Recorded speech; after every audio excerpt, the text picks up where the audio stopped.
ոչ թե մեր։ Արձագանք։ Շնորհակալ եմ։ Շնորհակալություն, պարոն վարչապետ, հաջորդ հարցի համար Աննա Գրիգորյան, համեցեք։ Խաղաղության պայմանագիր կոչվող փաստաթուղթը, որը հողի վրա որևէ կերպ խաղաղություն չի բերելու,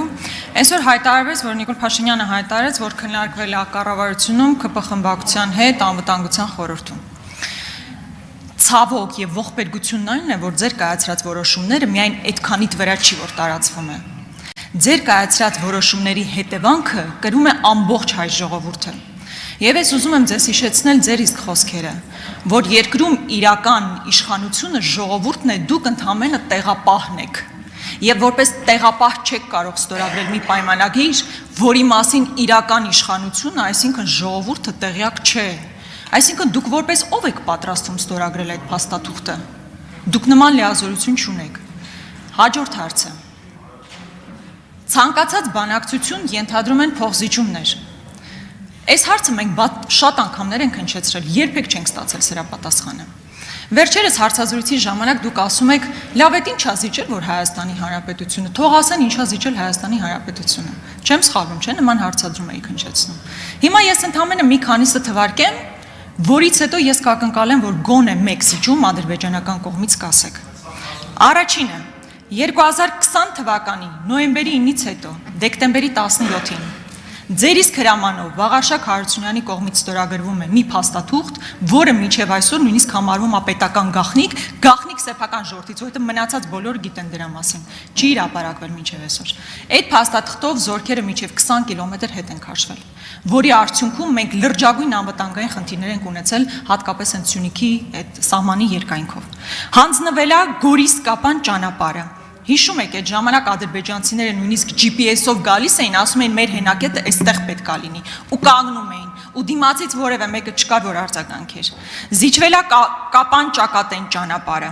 Տավուշում առանց սահմանազատման բուն գործընթացը սկսելու եւ կանոնակարգի հաստատման զիջվել են տարածքներ, որոնք անցել են ադրբեջանական վերահսկողության ներքո եւ դրա փոխարեն գոնե 1 քառակուսի կիլոմետր Հայաստանի Հանրապետության սուվերեն տարածքներ չի դեօկուպացվել։ Բանակցությունների ընթացքում իմիջիայլոց կար առաջարկ, որպես մարտով կարդացել է այդ թուղթը, կար առաջարկ վեճերի լուծման համար մեխանիզմ ստեղծելու։ Ադրբեջանը հրաժարվել է եւ հետեւաբար դա դուրս է մղվել բանակցային շահերից։ Ես ավարտեմ, քանի որ շատերը շատ խոսեցին, կարծում եմ մի կես րոպեն չի խանգարել։ Արցախը ճանաչեցիք Ադրբեջանի կազմում, ասելով, որ կստանաք Հայաստանի Հանրապետության տարածքային ամբողջականության մասին երաշխիքներ։ Մինչև այսօր չեք ստացել։ Ավելին, Արցախի ժողովրդի իրավունքների մասին եք խոսում, նույնիսկ 2022 թվականից հետո։ Այսօր Արցախի ժողովրդի վերադարձի իրավունքի, գույքային իրավունքի, որևէ իրավունքի մասին որևէ քննարկում չկա։ Շնորհակալություն։ Իհարկե զիջումը։ Մինսկի խումբը, երրորդ ուժի ներկայացուցիչների տեղակայումը, միջազգային ացիաները, ինչպես ասում են, վապրոս նա միլիոն, ինչ է զիջել Ադրբեջանը։ Շնորհակալություն։ Շնորհակալ եմ հարցի համար, Տիկին Գրիգորյան, ուղղակի խնդիրը հետևյալն է, եւ սա չեմ ասում անձնային մակարդակում, այլ ավելի ընդհանրական մակարդակում եմ ասում, որ երբ որ մենք մի բանի մասին խոսում ենք, պետք է վստահ լինենք, որ գիտենք ինչի մասին ենք խոսում։ Տեսեք, դուք այն ինչ որ տեսեք ինչ ասցիք նոյեմբերից հետո իմ հրամանով ինչ որ մի փաստաթղթով, որը չի հրապարակվել, չնայած հրապարակվել է ինտերնետում եւ ես շատ լավ։ Ինչա տեղի ունեցել, զորքերը կանգնել են Հայաստանի Հանրապետության ինքնիշխան սահմանի վրա։ Դուք ասացիք, որ անվտանգային խնդիրներ ենք առաջացրել, լրջագույն խնդիրների առաջ ենք կանգնել։ Այդ են եզակի հատվածներից է, որ 2020 թվականի նոյեմբերի 9-ից այսքոմ հրադադարի ռեժիմի խախտման մի հատ դեպք չի եղել, մի հատ դեպք է եղել, այս վերջին հայտնի դեպքը, որտեղ էլի շատ բան իրավիճակ էր։ Մեծ հաշվով ոչ մի հրադադարի ռեժիմի խախտման դեպք չի եղել։ Այդ որոշման արդյունքում այսօր Երևան-Կապան օդանավը թռնում է եւ վերադառնում է։ Այսինքն ես ինչի համար եմ այս օրինակը բերում։ Ասելու համար, թե ինչ նկատի ունեմ, ասելով եւ որ երբ որ մի բանի մասին խոսում ենք, պետք է համոզված լինենք կամ առնվազն հոգ տանենք համոզվելու, որ հասկանում ենք, թե ինչի մասին ենք խոսում, որովհետև ձեր ասած գործողությունները չանելն է, որ բերելու էր անվտանգային մի այնպիսի հետևանքների, որի մասին խոսելու առիթները չգիտեմ որտեղ են լինելու։ Այդ որոշումները, որ կայացվել են ճիշտ, կայացվել են հիմնավոր եւ կայացվել են ապահովելու համար անվտանգությունը եւ ծառայել են իրենց նպատակին, այս է ամենակարևորը, ծառայել են իրենց նպատակին։ Այդ հատվածում, որտեղ դուք ասում եք, հրադադարի ռեժիմի խախտման մի դեպք չի եղել 2020 թվականի այդ ձեր ասած որոշումը կայացնելուց հետո։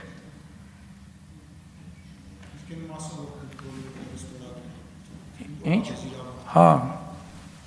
Դե դա գիտեք, հիմա ես բան չեմ անելու, էլի կներեք, էդ էլ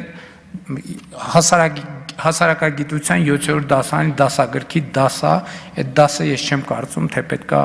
հիմա բան անեմ, տամ այդ դասը։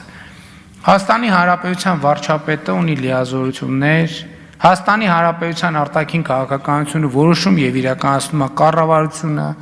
այդ ստորագրած թուղթը ստուգման ընթացակարգեր ունի, սահմանադրական դատարան, ազգային ժողով, էլ չեմ ասում, որ դրանից դուրս Հայաստանի Հանրապետությունը ժողովրդավարական պետություն է եւ ժողովրդի իր կամքը ցույց դնելու եւ իր կամքը քաղաքական իրողություն դարձնելու հնարավորություն ունի։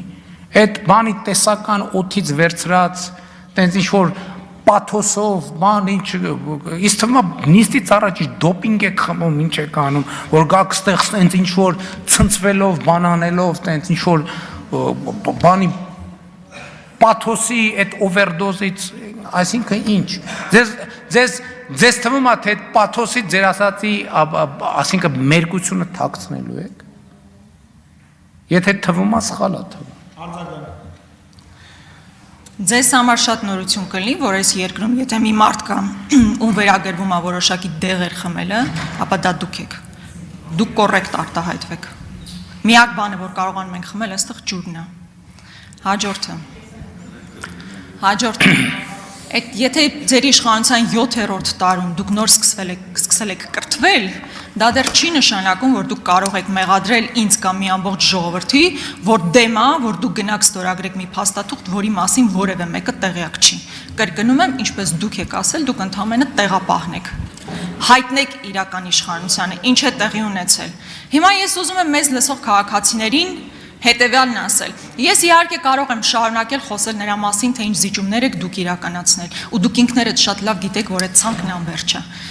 Դուք շատ լավ գիտեք, թե նոյեմբերի 9-ից հետո դեկտեմբերի 17-ի հրամանը ինչպես է ձևավորվել։ Ես պետքա ձեզ հիշեցնեմ արդյոք, որ այդ նույն հատվածը, որ ասում եք շատ անվտանգ է, իրականում անվտանգ չի եղել։ Ներքին հանդում առաջխաղացում ա եղել, կրակոցներ ա եղել, նոր տարածքների գրավում ա եղել, Սև լճում։ Ես հիշեցնեմ են ողբերգական ու ամոթալի տեսարանները, երբ որ ադրբեջանցիները գալիս էին ու իրենց ընդամենը հովիվներ դիմավորում կամ ձեռնամարտի էին բռնվում մեր զինվորների հետ։ Այդ ամեն ինչը մոռացել եք։ Շատ հեռու անցյալում չի եղել, դա այդ ամեն ինչը իրականություն է եղել։ Եվ փաստացի չկարողացաք գոնե մի կետ ասել, որ Ադրբեջանը զիջում է։ Ու ամբողջ ողբերգությունը նա է, որ դուք ընդհանրապես խաղաղության մասին չեք մտածում։ Բացառապես թղթի մասին եք մտածում, որի վրա միգուցե խաղաղություն բառը կլինի, բայց ընդհանրապես վերարտադրման իրական նշանակություն կունենա։ Տիկին Գրիգորյան, դեղ խմելու մեջ ամոթ բան չկա։ Այսօր առավոտից գլուխս ցավում էր, դեղ եմ խմել։ Ճիշտն ասած իմել է ցավում, ուզեի նորից խմեի։ Առիթ լավ է, լեգիտիմացրիք։ Տեղապահը չի նստում տեղը, ասի կարևորը տեղս նստեմ, այս ժամանակը գլորեմ, տենամ ինչ արնում։ Այդ ժամանակը պետք է իմաստավորված օգտագործվի։ Եվ ես կարծում եմ, որ այդ ժամանակը իմաստավորված օգտագործում եմ,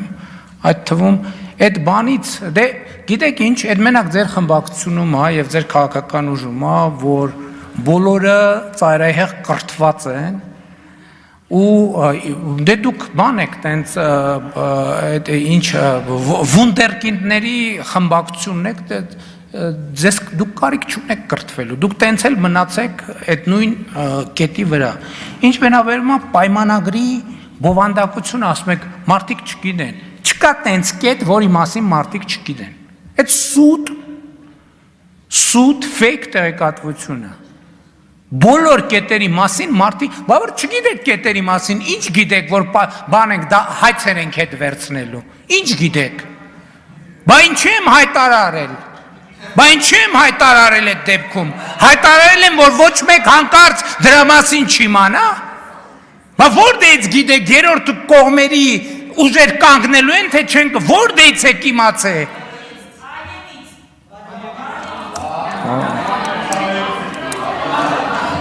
Դահլիճում լռություն, կողմնորոշվեք, դե ձեզ էլ ժամանակ տվեցի, հետո դուք մի քիչ էլ ավել ժամանակ խնդրեցիք, հետո ժամանակի տեղապահը ես եմ, թողեք ես կգիտեմ ինչ եմ։ Ներքին, ուրեմն այն կետերում որտեղ եղել է էսկալացիա, այդ այն կետերը չեն, այդ կետերը, այդ փաստաթղթի տիրույթից դուրս է։ Այն կետերը, ես պաշտոնապես ասում եմ, այն կետերը, որ այդ փաստաթղթի տիրույթում են, 2020 թվի այդ դեկտեմբերի 17-ից էսկոմ հրադադարի ռեժիմի խախտման ոչ մի դեպք չի եղել։ Եղել է մենակ մի դեպք, էտել այդ դեպքում ոչ թե մեր հովիվը ոչ թե դիմավորել է, այլ մեր հովիվը անցել է, սահմանը անցել է, շուն եւ այլն, հա? Չէ, դա այդ չի։ Ինչ վերաբերվում է ձեռնամարտին հովիվներին դիմավորելու, այդ հովիվներին դիմավորելու եւ ձեռնամարտի մասով մի շարք, այդ թվում բարձրաստիճան եւ նման դրվագներով բարձրաստիճան զինվորականներ քրեական գործերով անցնում են, դուք օրը մի քանի անգամ իրաց մասին խոսելիս ասում եք հերոսները։ Բա իրանց ինչի չեք ասում, այդ ինչ վիճակ էր այդ տարածքում, որ մի հատ էլ բանը հովիվները պետք է դիմավորեին։ Բա դուք ինչով եք զբաղված։ Բա ձեր գործի անուն ինչ է։ Բա ինչի եք ինձ դարձնում քաղաքական հալածյալներ։ Ինչի չեք բան անում։ Բա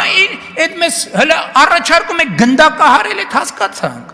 Բա իրանց ինչի չեք առաջարկում գնդակահարել։ Ինչի չեք, այդ դասալիքներին ինչի չեք առաջարկում գնդակահարել, այդ վախկոտ փախածներին ինչի չեք առաջարկում գնդակահարել,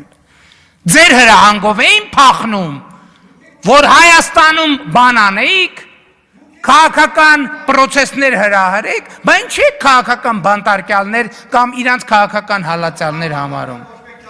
Լռություն դահլիճում, պարոն Մանուկյան, տեղից չենք խոսում։ Տեղից չենք խոսում։ Տեղից չենք խոսում։ Պարոն Օհանյան, տեղից չենք խոսում։ Պարոն Օհանյան, դադարեցրեք։